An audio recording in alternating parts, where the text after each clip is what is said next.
know where the treats at. Is this the passing of the torch, right? Is this what this signifies? It comes down to that front office and what they feel is most important. The champ is here. We've touched down from a higher plane. Why you made it here? We always look forward to that week because it was always intense. You know that we ain't coming back. We about to. The man, the myth, the legend, Dante Hall. My favorite player growing up was Dante Hall. I love you guys in the show, but Dante was my guy. Get to dashing because you done on the warfield.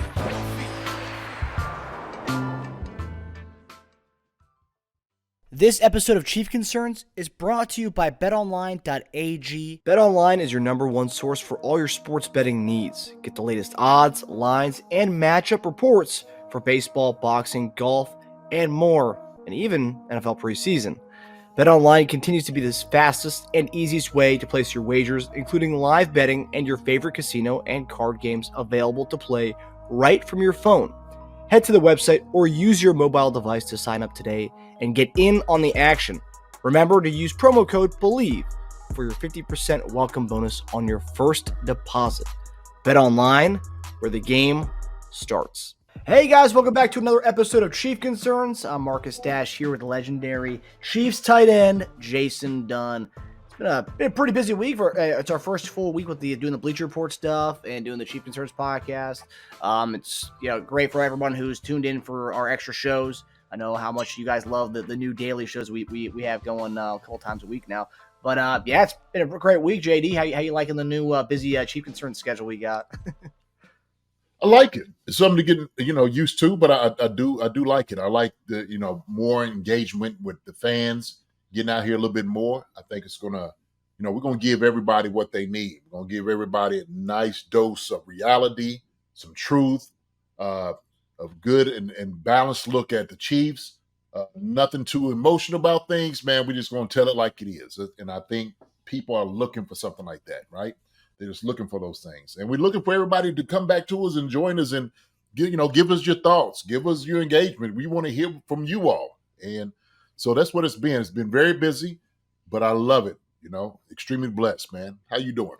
I can't complain. I cannot complain. Like you said, it's a schedule to get used to, but yeah, we love all the engagement, seeing everybody comment and get involved with everything. I love the Monday morning tight end segment. That's a nice way to reflect, and if it's a bad game, review the loss and then put it on the shelf and then onto the next game. But yeah, no, I love everything we got going on, and yeah, I would love everyone who's been supportive and engaged with us so far on the new season of the Chief Concerns and everything that we got going on. 100%. Mm-hmm. And you talk about getting a little dose of reality. You've been pretty spot on with this whole Chris Jones thing. We're gonna get into Chris Jones coming back in a second here, but he just had his press conference and he pretty much said that the media and a lot of fans misconstrued, the whole contract negotiation thing, and it's never personal. He loves the organization, wants to stay around with the organization.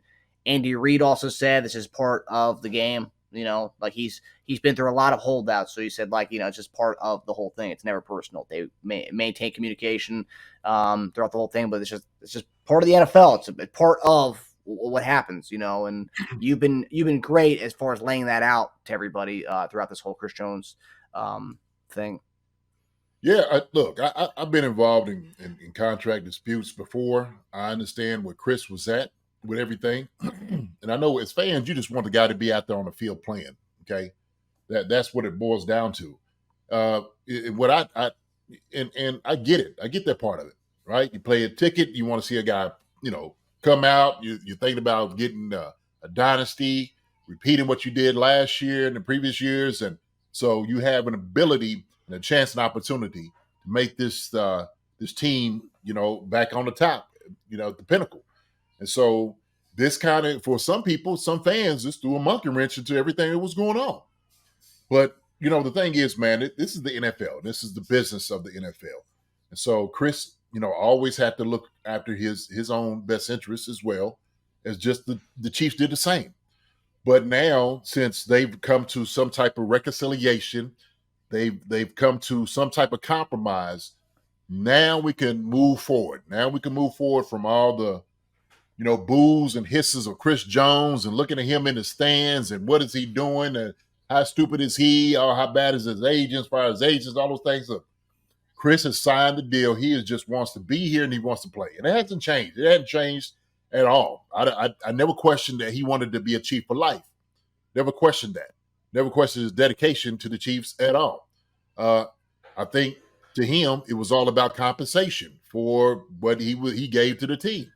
And rightfully so. Rightfully so. He should have been compensated for that, for his contributions to the team. You know, for all the things he's done on the defensive side of the ball, all the accolades, how great of a player he is, Chris Jones deserved a bump in pay. And so it was good and fitting that the Chiefs found some type of a deal, I guess, wherever they are with this whole thing. Still waiting for all the whole thing to come out, what exactly was all in the contract. And maybe it won't come out. Maybe they got a gag order saying, hey, look, you signed this deal. You know, we ain't going to talk about all the particulars in it. Let's just leave it alone. Let's just go play ball. But we're there now, right? That's where we are. So now we got our superstar back on the defensive side of the ball. This week we won't get one of our superstars back on the offensive side of the ball. We're putting this whole Kansas City Chief band back together, baby. The band is back together. That's what I'm looking for, you know. So this is it. This is what we're looking for. So we wanted to make our dash at the beginning of the season. Fine. Well, let's start with the Jacksonville Jaguars, right? Let's deal with them that. You know, probably one of our toughest opponents on the schedule this year. So to me, this is the most ideal time for Chris to come back, you know, after his holdout, was this game right here. This game right here, I think the Chiefs knew, Beach them knew, and everybody else knew, Chris and everybody else knew that they needed him back for this game. And so I'm happy for it. I'm happy for it. This signing is done. Let's go. Let's move on.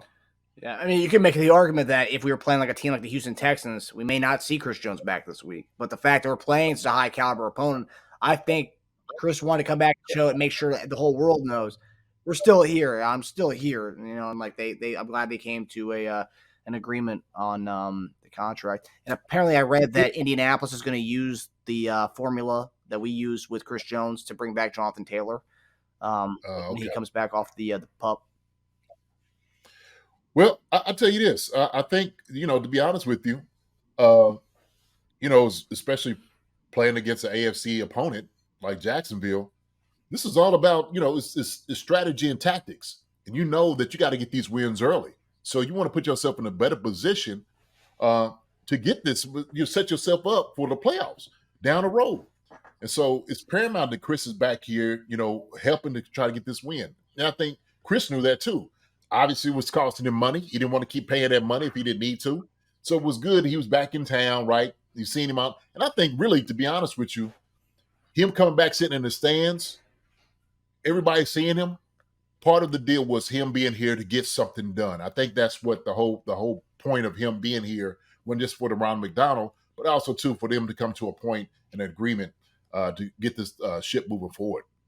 Yeah, and definitely, I mean, you know better than I would, but like being in the stands and watching your team play, you kind of get that fire burn a little bit. And then also seeing your team lose, like, damn, man, like, I should be out there. And especially, I mean, Kelce talked about it on his podcast, like he felt like an a-hole that he wasn't playing and helping and trying to contribute to help his team win. It's like, you know, when you see your team out there and you're not a part of it, you're like, man, like the fire's burning. Like you want to go back out there and play. So like, I mean, that definitely played a part in it, I'm sure. Yeah, I mean, yeah, definitely. You know, you never want to see you guys out there struggling. Defense did a pretty good job, but he wanted to be out there. You know, he never abandoned his teammates. You know, where some, you know, delusional fans were saying, "Oh, he abandoned his teammates. He's on a contract. Why isn't he playing?" Well, CBA allows you to, you know, actually use this as a tactic to hold out to try to get more money. It's negotiation. Okay, so it's actually allowed. But yeah, he knew the place for him to be is out there with his boys, playing ball with them. And so I hope this is the next step into going into the Super Bowl. The Chiefs win into the Super Bowl this year. I'm right there with you. I hope I'm glad we're getting out of the way. Like we've been saying all along, we just wanted this drama to be over, whether that was signing a long-term extension, whether it was giving into what he wanted, or, you know, Chris Jones giving into what the Chiefs wanted. I'm happy it's over. We can put this thing to bed for a couple months, and maybe in December they work out a long-term extension. But that's a next offseason conversation. I hope that gets done, but I don't know. I'd say, What do you think about a possible long-term extension with the way this thing went? so the way I look at it, okay, and I could be wrong, but this seemed like, okay, let me go ahead and get this thing over with. But I do feel like there might have been some things of like some of these promises that was put out there about, yeah, we're going to sign you to, long-term deal and whatnot, and maybe not coming to a place that y'all both were okay with. It lasted longer than what everybody wanted it to. I think for Veach and Chris both, and Andy, the entire team. So maybe at the end of the year, they may tender him. They may let him be a free agency. They may all these things, but I do feel that there's something in the back of the minds like, you know what, this fine. Let's get this thing over with. When everything comes at the end of the season, we'll worry about that. But I don't know what the future is going to be for Chris Jones here with the Chiefs later on. I think nobody wants to go through it again. Some things had to be put out there as far as like where you want to start, what you want to be, how where you want to get at. So I think I don't want to put no speculation on it, but I think that maybe some things might have been severed a little bit. Okay, with this last negotiation. This is just me. It's just me. Yeah, the stuff that's being said publicly, there's no bad blood between the two sides. And he's reiterated today during his press conference that he hopes they can get a long-term deal done in the offseason. And also, the salary cap's going to be going up. So, I mean, like, there's potential there. And I think I was listening to some expert on the Athletic.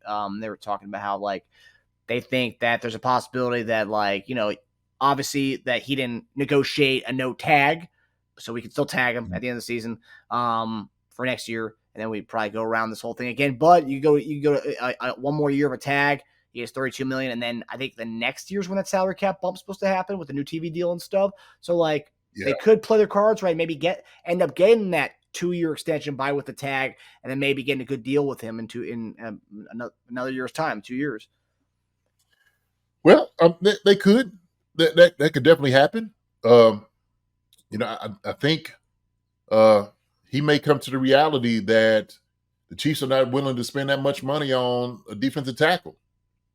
I think that reality kind of sunk in, and this is how in the future negotiations going to go.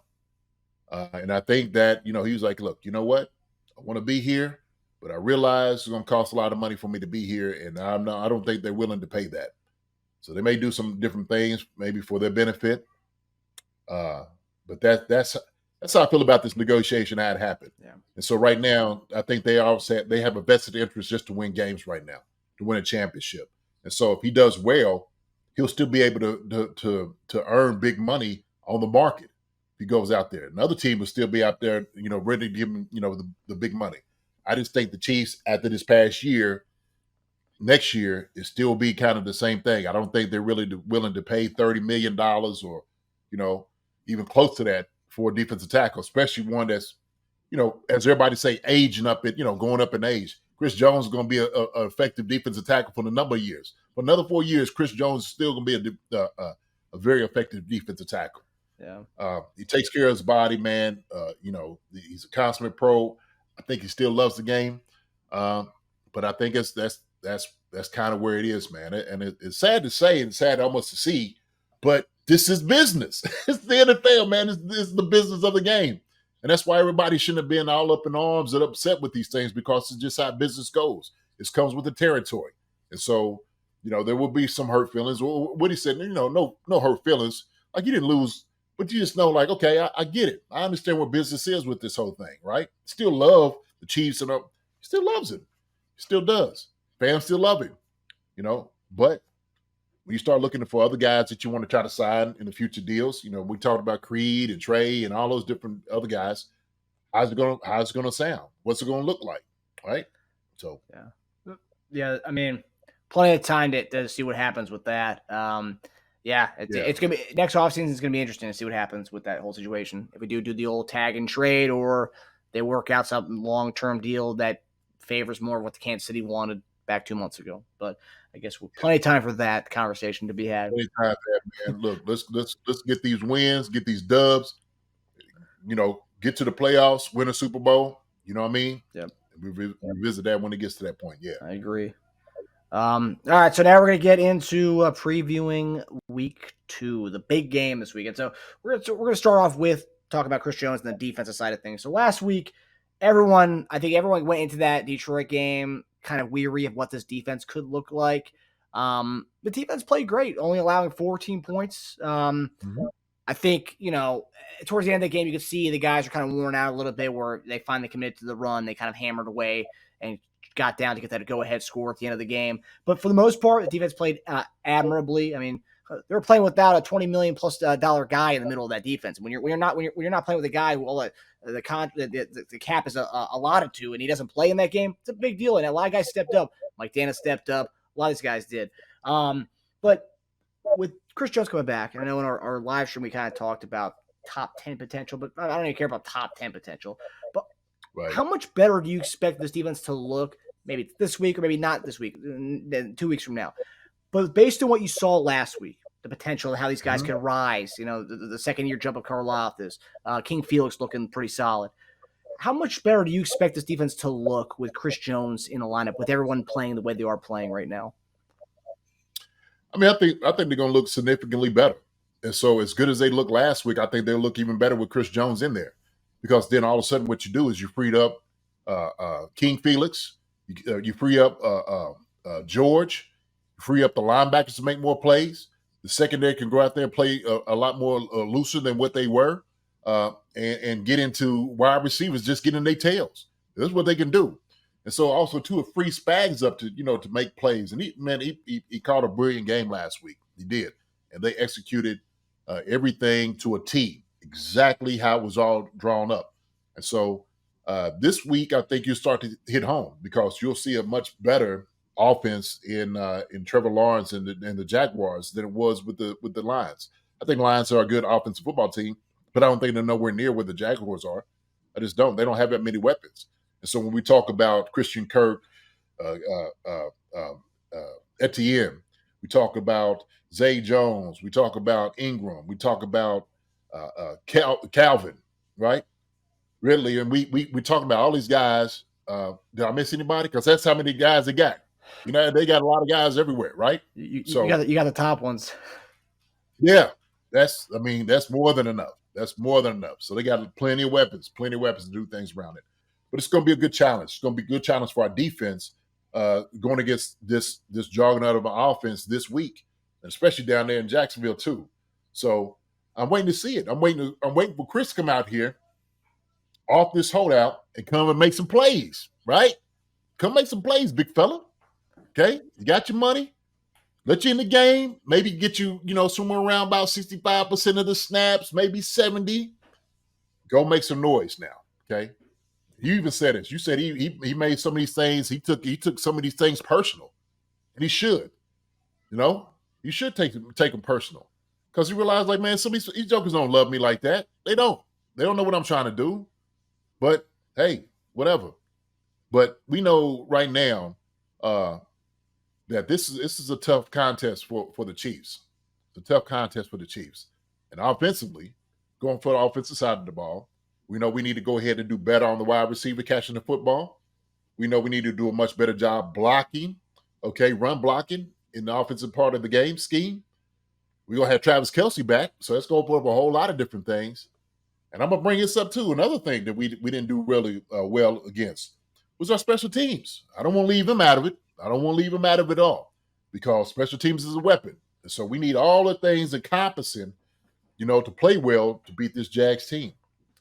Yeah. We'll get to the offense in a second as far as what Kelce brings based on the lackluster performance last week. But sticking with Chris Jones, so with this week 2 matchup specifically, you talk about other offensive firepower, but we know without the O-line, those offensive weapons don't mean anything really. Brandon Scherf, they're starting a left guard out. Well, he's possibly going to be out this week. Talking about that, and then also that I think some of the other guys on their O-line are kind of banged up. this week, obviously, having Chris Jones back against a banged up offensive line, that's huge, obviously. But and also you talk about L'Jarius Sneed, who barely played barely did camp all throughout the offseason. He played last week full go. It's another week for him to get healthy, 10 days off to get healthy. So, I mean, the defense is starting to take shape. We will get Amenahu back in a few weeks. But what do you think Spags needs to dial up this week in order to kind of put pressure on? We kind of talked about during our live stream, but what do you anticipate him as far as putting pressure on this offense to make Trevor Lawrence kind of either are we going to try to stack the box to make Trevor Lawrence make plays to these guys on the outside and kind of have him test our corners, or I mean, what kind of offensive game plan do you see coming this week against Trevor Lawrence?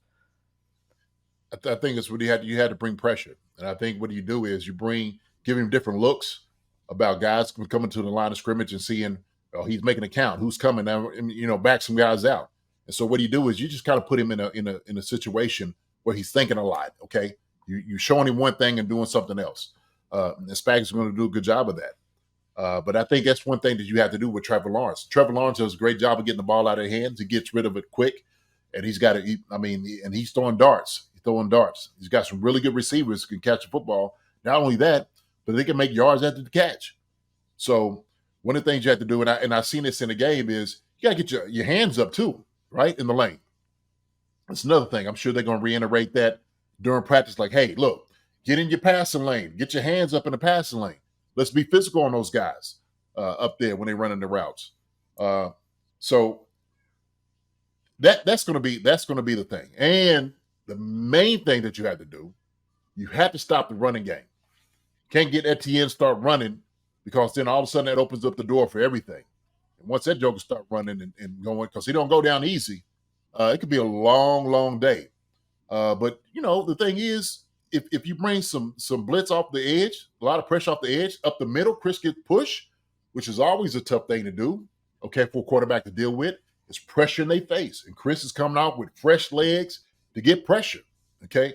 And hopefully what it will also do is, I hope it'll pick up the spirits in the D-line room also, right? Because you got your leader back, okay? And let them all feed off of that.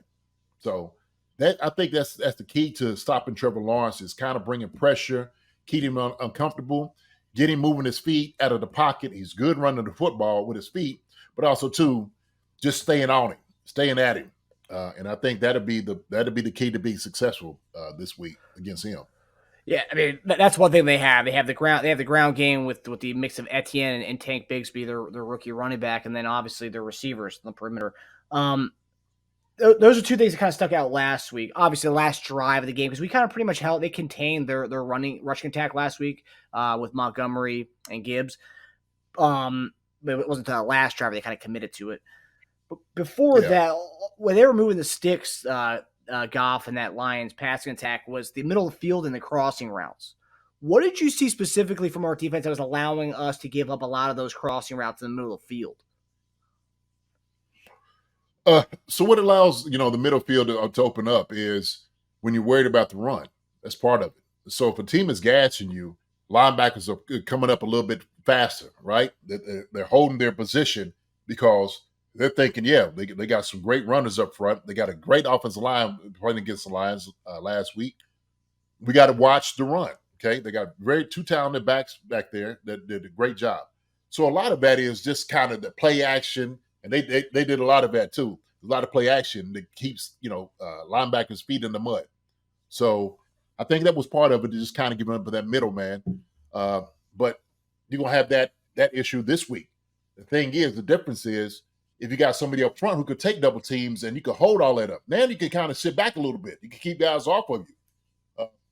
The linebackers last week played phenomenal. I think they played phenomenal.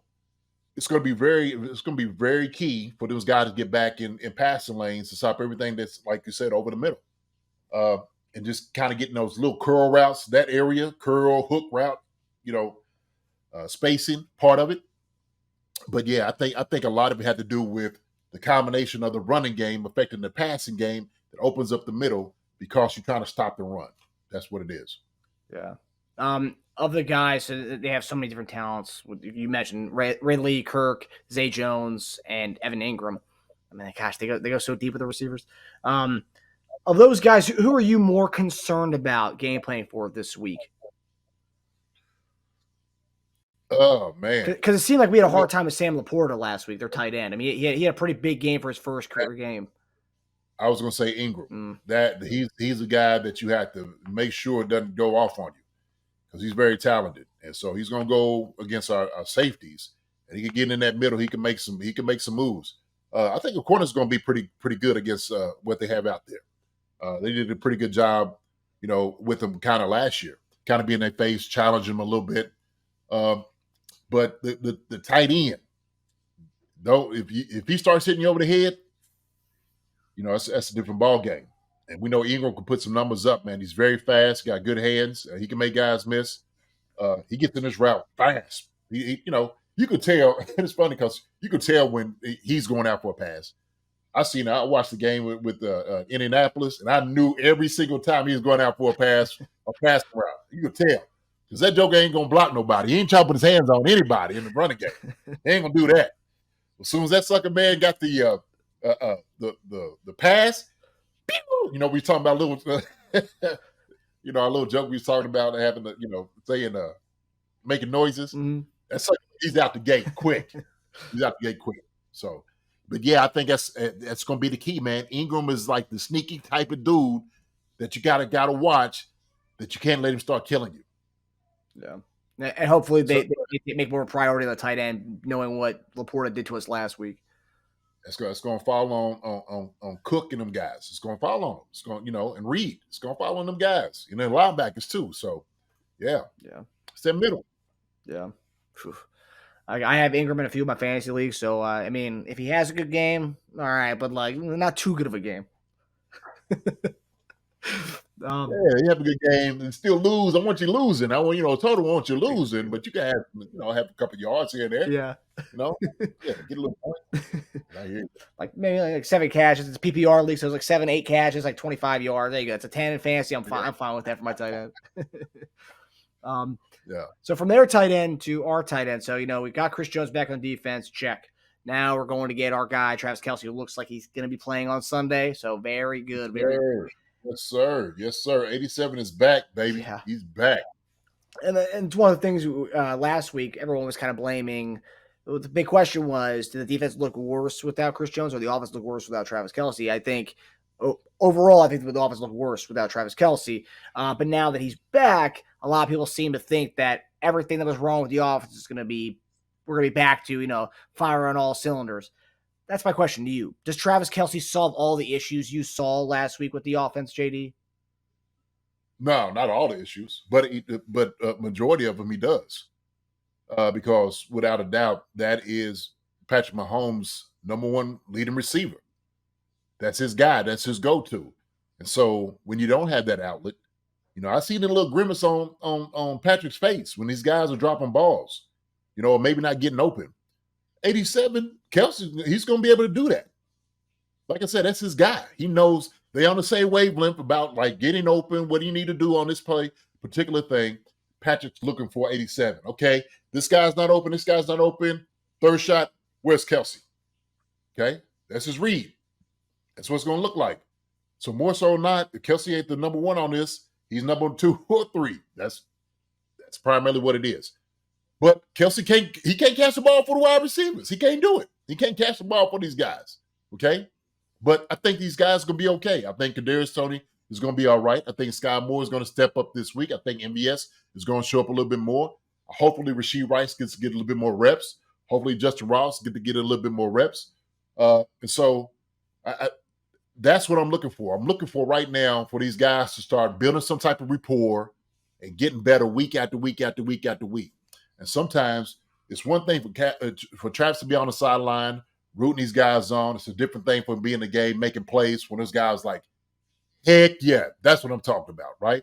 We need to do our part, okay? And sometimes it was just on the young bucks and they ain't making plays. That's a hard place to be. It's a hard place to be. And so people were piling on a Kadarius Toney. They were. But he's a good football player.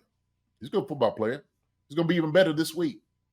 Yeah. All right. Talk about, Chris Jones may have a chip on his shoulder based on all the stuff that he heard the last few weeks. And he said he's got receipts, Kadarius Toney definitely has it from the Giants fans. Obviously, he's been trolling back with them on Instagram. But then also the stuff he's probably heard from our own fan base. This guy listens and hears it all, guys. Man. So he'll definitely have that chip on his shoulder this week as well. Yeah. Sure. So talking about Kelce's impact, obviously we know what he can do with the ball. This is one thing I think a lot of people just forgot, that like how big of a presence he is. Kelce not being there last week, defenses were able to kind of play us straight up, right? I think they're playing more of a zone last week, but they were able to play us straight up. Whereas you implement Kelce, now you have a guy in there who's going to make the defense squirm a little bit. You might have more focus on him, leaving kind of the other guys to kind of make plays, because you're going to key in on one guy. Do you think that could play a part in maybe seeing the offense open up a little bit, where the defense is more concentrated on Kelce, and then you have other guys kind of freed up a little bit? Oh, man, without a doubt. I mean, you had the game plan for Kelce. Matter of fact, when you go into the game, you're saying, look, this guy, you take his picture and you put it up on the board. This guy right here, we cannot let him kill us, because he will. We give him a chance and opportunity, he will eat us alive. He's coming back. He's going to be ready. And so they was waiting for their soldier to get back. He's got his uniform. He's got his pads on. He ain't on the sideline anymore. He's going to be in the game. You're going to see him this week. So you, without a doubt, as a defense, got to make sure you stop 87. That's what you have to do. But, yeah, like you said, it opens up everybody else. So now everybody's like, hey, guess what? Travis is going to get double team, maybe triple team. Going to give you more opportunity. Get open. Okay? Get open.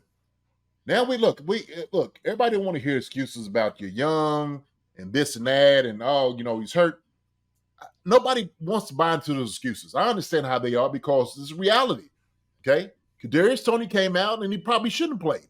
Probably shouldn't have played that many snaps. He was hurt. He was still hurt. And he said as much, right? Said it was probably my fault for making the plays, but yeah, it looked like he was still laboring his leg a little bit. Thing is, this 10-year deal, 10-day deal, getting into the game, gave him a little bit more rest, a little bit more time to get a little bit more healthy. He's going to be a better football player this week, okay? So that's all we need. And hopefully what that'll do is open up the door also, too, for Kelce to get some looks maybe down the road. So then I'll say, well, maybe Kadarius Toney is not that bad. Maybe what we seen on film, him dropping all the balls, everybody jumping on and paddling on, may not be true. So let him come through, man, resurrect himself this week. But without a doubt, man, teams are looking to stop 87, because we know PM15 is looking for him first chance. Yeah. Kelce, man, he's back on the field, and also rumors that he's dating or quietly, I've never heard this before, quietly hanging out with Taylor Swift. So this guy's got made on and off the field, JD. Oh, wow. Uh-oh. I've never heard of such a thing, quietly hanging out with a girl. Quietly hanging out. Maybe they just, look, they just want to be friends. There's nothing wrong with people being friends. Hey, look, be friends, cool with it. Hey, look, Taylor Swift she's out here and she's touring and all those different things. Hey, y'all got all off season for this. Y'all go ahead and make y'all a little quiet time. Ain't none of our business, okay? Zip my mouth on that one. It's y'all business. Y'all good with that, so. But who would have thought we had a star tight end dating the most popular person in the entire world right now, but making billions on these concerts that she's been doing. I mean, tight ends are back, baby. Here's to you, 8-7. That's how the tight ends do it, baby. That's how we do it. That's how we do it. Man's hosting SNL, dating Taylor Swift. I mean, he's got it made. Man, man. The world's his oyster right now. Yes, sir. He's taking the bite of it, as he should. Deservedly Nothing so. wrong with it.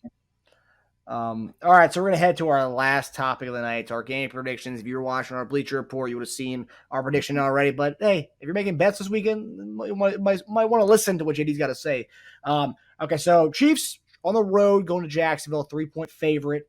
Obviously, rematch of the AFC divisional game last year where Mahomes had the famous ankle sprain comeback game, the famous Jordan-like flu game for Patrick Mahomes.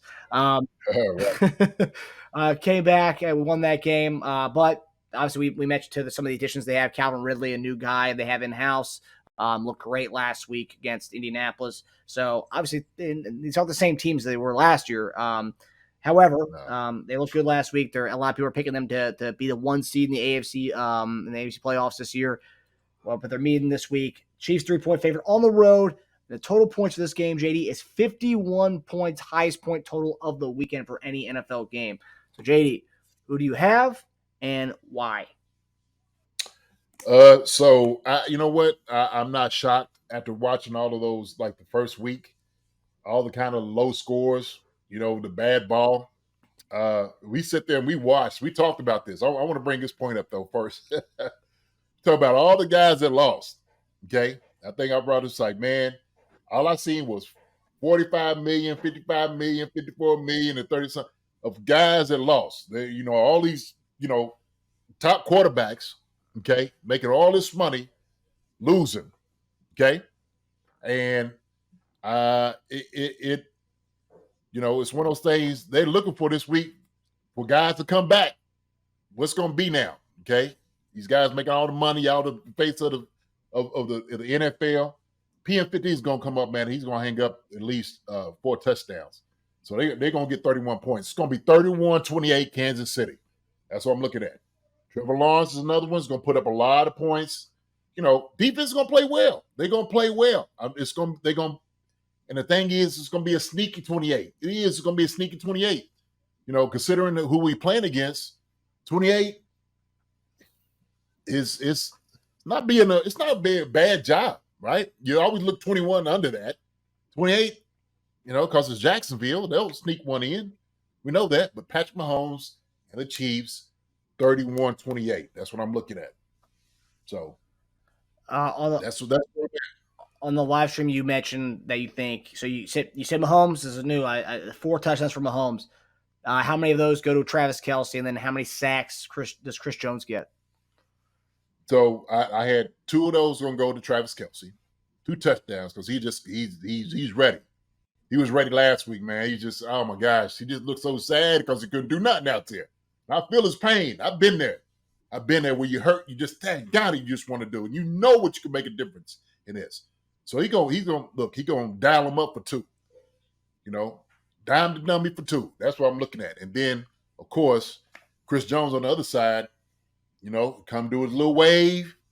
Like you're talking about the chip on his shoulder. You know what I'm saying? He's going to take a munch out of both of them. We're like, look, I'm going to go out there and get at least 1 sack. Shoot, I give him 1.5, to be honest with you. So this week, Travis Kelce, 2 touchdowns. Chris, 1.5 sacks. So that's what I'm looking at. And these guys are going to come out there, and they're going to come out hitting because they need to. They need to. So we need the defense right around Chris, okay? Everybody come in, like Patrick said, he's open arms. We're going to welcome back to open arms. It was never close to him. Never close to him. They are happy for him. They're happy for themselves. But yeah, that's what it's going to be, man. 31-28. 31-28, man. 2 TDs. Travis Kelce, 8-7. 2 of them. I like it. Just a fun one. So short yardage plays was the big topic last week. Oh, yeah. Will we see, for the first time since that Thursday night game against Denver, will we see a Patrick Mahomes QB sneak this Sunday? No. And that to me would be 4th and inches, yes. But 4th and 1 or 3rd and 1, no. You better hand it off to your running backs. Hand it off to them jokers. That's what you do, okay? And you put it on that offensive line, that juggernaut of an offensive line that we have, okay? And you tell them bow their backs up and come off the football with some oomph. We need to bench some guys right now. And I'm not talking about put them on the bench physical. I'm talking about lifting them up like bench presses. Bench press some guys. How about that? Bench press the defensive line. Because we need to see that, man. We need to, explode with our hips. Need to see some hard steps with, boom, boom, boom, boom, boom, boom, boom, boom. Boom, boom, boom, boom, boom, boom, boom, boom. I always say that. Boom, boom, boom, boom, boom, boom, boom, boom. That's the steps. Steps got to be that fast. Do, do, do, do, do, do, do. It's like rhythm. You know what I mean? That's what it sounds like. That's how fast the feet got to be to move guys. And so that's what I'm looking for, man. I'm looking at hard-hitting, establishing football. Tough football. putting a challenge on the offensive line, man, to get these yards on the running game, man. We got to get that established. We have got to do that right now. We have to. Can't wait on it. Yeah, and I think as far as like you talk about rhythm, just the footwork, but I think the rhythm, and this is something that I think just most teams around the league, unless you have a bell cow running back, I think it's going to be hard to establish rhythm with a running back with the committees they got. I mean, I think the splits as far as the carries last week was 7-7 and like 2. I mean, it was kind of wild that the no running back, especially a guy like Pacheco, they kind of have to get the ball a lot more to get in a rhythm, especially we talk about, a guy who didn't hardly play in preseason. But he comes right out of the gate, gets 7 carries. I mean, how is anyone supposed to get rhythm with 7 carries? You can't. It's tough. It's tough to do. You almost got to be like a light switch. And we know nobody's a light switch in the NFL. You got to work a guy up into what he's doing. So give him some looks, give him some totes, okay? And we'll be better for it. Offensively, we'll be better for it. That way we won't have to always just rely on patting his arm and these wide receivers and whatnot. Like we got good running backs. We do. We got some really good, fine running backs, okay? Hard-nosed running backs who run. And I trust them. Pacheco, McKinnon, CH, I trust those guys. I really do. Everybody wanted to say about running in the lanes and stuff, and look, I trust these guys. I trust them, okay? We just need an offensive line established, right now, right there in that the trenches. Games went up front. That's what's win the game right there. Yeah, and I think our offense can do something. I mean, Indianapolis wasn't supposed to have a powerhouse offense, and they nearly had 300 yards last week with a rookie quarterback. So, I think you can run on these guys. Yep. That's for sure. Yeah. Mm-hmm. All right, guys. Well, that does it for us. Thanks for tuning in to Chief Concerns. We will be on right after the Jags and Chiefs game on Sunday. I believe, JD, we only have like 1 or 2. I think this is one of 2 1:00 games we have all season. Isn't that crazy? That is crazy. But you know what? Thankful. I'm glad. And to be honest with you, I like it later in the game. I like the later stuff. I like it later. Yeah, I actually don't mind 4:00 games as much because there's only like 3 on. At least the 1:00 games I can watch the full, pretty much like 8 games or about. So. Right. But we got the one over in what's the name? Don't we play overseas with Miami? Oh yeah, that's right. We have like a 9 a.m. game. Yeah, I forgot. Yeah. So yeah, a little football and cereal. Not so bad. Yeah. All right, guys. Come in wearing your little night coat, the nightgown. Yeah. Your little Ebenezer Scrooge outfit. Yeah. Smoke jacket, all that. Yeah, for sure. All right. Well, we hope everyone joins us for our post-game show on Sunday directly after the game. We hope you guys enjoy the episode, and we'll see you guys on Sunday. See you on Sunday, man. All right. Go Chiefs. Hi, everybody. Thanks for watching. Subscribe here to get the latest from the show. Also, be sure to check out the best clips from Chief Concerns. And if you prefer to listen to the show, subscribe and follow us on Apple Podcasts, Spotify, and anywhere else you get your podcasts.